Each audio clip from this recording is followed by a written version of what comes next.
योगी सरकार के 8 साल पूरे होने पर सेवा, सुरक्षा और सुशासन थीम पर लगाए मेले का आज रायबरेली में तीसरा व अंतिम दिन है। इस दौरान मेले के तीसरे व अंतिम दिन मुख्य अतिथि के तौर पर यहां पहुंचे प्रदेश सरकार के स्वतंत्र विभाग राज्य मंत्री दिनेश प्रताप सिंह ने सरकार की योजनाओं को विस्तृत रूप से बताया।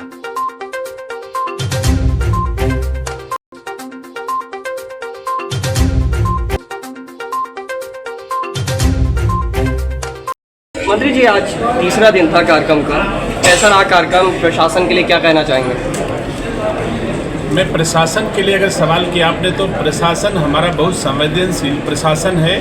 राज्य सरकार की आशा के अनुरूप रायबरेली का चाहे पुलिस प्रशासन हो, चाहे जिला प्रशासन हो, चाहे डेवलपमेंट का डिपार्टमेंट हो, सभी लोग मेहनत परिश्रम करके सरकार की आशा के अनुरूप रायबरेली वासियों की सेवा कर रहे हैं और उत्तरोत्तर रायबरेली विकास के पथ पर अग्रसर हो रहा है, ऐसा महसूस होता है। 8 सालों में रायबरेली को क्या मिला? यूपी को तो बहुत सारा मिला, रायबरेली में क्या क्या मेन जो है मिला?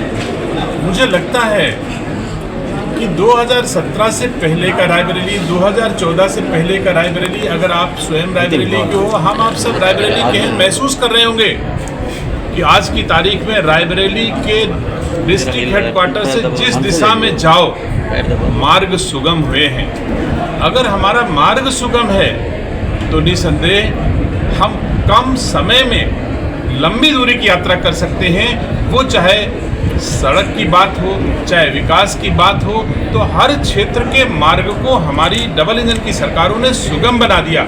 चाहे रोजगार के क्षेत्र में हो, चाहे इंफ्रास्ट्रक्चर के क्षेत्र में हो, चाहे सम्मान के क्षेत्र में हो, चाहे भारतीय संस्कार संस्कृति के क्षेत्र में हो।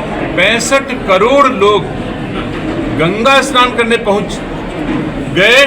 अगर मार्ग भारतीय संस्कार संस्कृति का सुगम न होता तो इतिहास साक्षी आज तक कभी 65 करोड़ सनातन धर्मावलंबी एक साथ इकट्ठा नहीं हुए।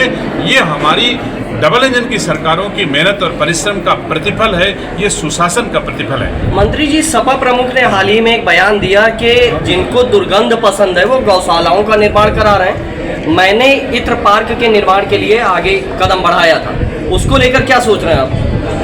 गाय और इत्र में जमीन आसमान का अंतर है।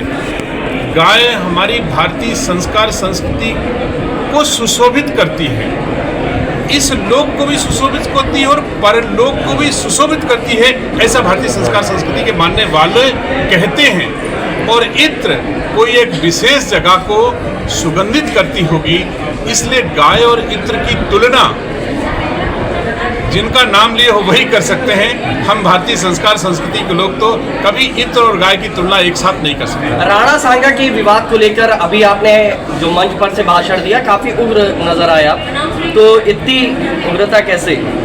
जब भी भारतीय संस्कार संस्कृति पर हमला होगा तो भारतीय संस्कार संस्कृति की संतानों को इतना ही दर्द होगा जितना दिनेश सिंह को दर्द हुआ था। अगर कोई अकबर को महान बताएगा, राणा प्रताप को गद्दार बताएगा, तो भारतीय संस्कार संस्कृति के उपासकों को इतना दर्द होगा।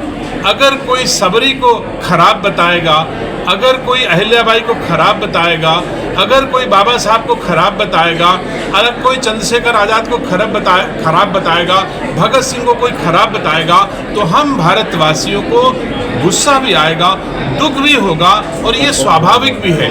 अगर कोई सदन में, मुझे पता है कि भारत के सदन में जो श्रीमान सांसद रामजी लाल सुमन ने बयान दिया है, रामजी लाल सुमन बहुत पुराने नेता हैं, इससे पहले कई बार सदन में रह चुके हैं, तब तो उन्होंने सदन में ऐसी बात नहीं कही। केवल इतने वर्षों के बाद अपनी बुढ़ापी में उन्होंने ऐसा क्यों कहा? इसका मतलब कि यह पार्टी लाइन है। जब समाजवादी पार्टी और कांग्रेस पार्टी किसी तरह से भारतवासियों के भावों को अपने साथ नहीं जोड़ पा रही है सेवा और परिश्रम के बलबूते पर, तो इस तरह के कंट्रोवर्शियल बयान देकर के सस्ती लोकप्रियता पा करके राज करने का सपना देख रहे हैं। ऐसा अब इस भारत में, नए भारत में, मोदी योगी के भारत में किसी दशा में सफल नहीं होंगे। जो लोग राणा सांगा के गद्दार और राणा सांगा के देशवासी राणा सांगा की गद्दार संतानें कहेंगे, मैं नहीं समझता कि राणा सांगा को वो लोग समझ पाए होंगे, चाहे वो महाराणा प्रताप हो, चाहे उदय सिंह जी हो, और चाहे राणा सांगा हो, चाहे चंद्रशेखर आज़ाद हो, चाहे भगत सिंह हो, चाहे बाबा साहब अम्बेडकर हो। इन सब ने हमारे देशवासियों को ऐसा कुछ दिया है जिससे हम पीढ़ियों भर इनकी अगर गौरव गाथा गाएं, वही हमारे लिए उचित होगा। यही हमारी संस्कृति का उद्देश्य है। आज भी हमारी संस्कृति इतनी मजबूत है, अगर कोई छोटे से बच्चे को 2 साल 3 साल के बच्चे को एक टॉफी दे दो तो वो भी कहता है थैंक यू अंकल। तो हम इतने नालायक नहीं हो सकते कि जिन्होंने राष्ट्र रक्षा के लिए, हमारी रक्षा के लिए अपने प्राणों की आहुति दे दी, उनको हम कभी गद्दार कह सकते हैं। हम गुरु गोविंद सिंह को कभी गद्दार नहीं कह सकते हैं। हम ऐसे राष्ट्र के लोग नहीं। मंत्री जी, जिस प्रकार से हमला हुआ तो ये कैसा